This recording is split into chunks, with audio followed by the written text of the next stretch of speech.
Let's try to understand the war. Important to remember, first and foremost, that Iran, crumbling. Broadcast systems have been blown to smithereens. Like literally the broadcast building that they put all of their propaganda out from, it was blown up. It happened on live TV. One of their oldest banks was just involved in a cyber attack, so they now no longer have a banking system. And obviously, the Israeli military over the past few days have completely crushed their military operations. Israel has taken out their ballistic missile launchers, and they've killed the top layer of Iran's military and most of their secondary layer of military. So like all the big honcho commanders, dead.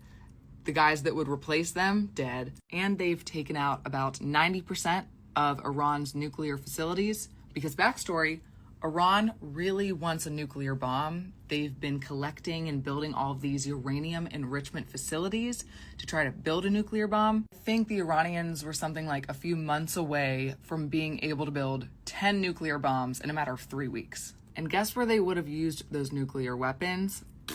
Israel. And then they would have used it on any other Western influence in the Middle East. And then eventually they probably would have tried to target America.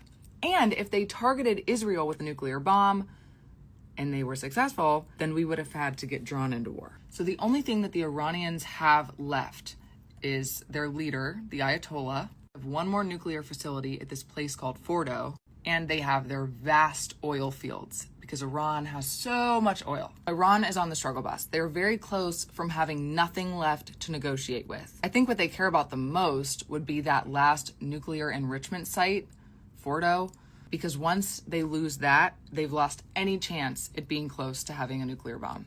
And their last nuclear facility, it has not been blown up yet because it's 90 meters underground. They hid that thing. And what is Trump saying during all of this? Well, he's like, listen, I'm not negotiating with you anymore. I've tried to negotiate. I put a lot of deals on the table and you didn't take any of them. And the ones that you did agree to, you cheated, you lied, and you went around my back and you continued to try to build nuclear weapons. And I'm sick of it. Israel did all of the dirty work here for Donald Trump and the rest of the world.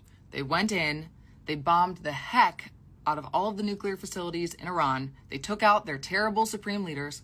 Trump played this brilliantly. We just watched as Israel did all of our dirty work. Iran, which is the leading state sponsor of terrorism, their top military officials have been taken out. Their nuclear enrichment sites have been taken out. Their civilians, they are happy as heck about this. Like 80% of them hate the Iranian regime. And there's a lot of people who disagree. A lot of people on the right who disagree with this take. My opinion, I think it's all played out pretty well so far. Trump has said for a long time that Iran should not have nuclear weapons, and Israel made that happen for him.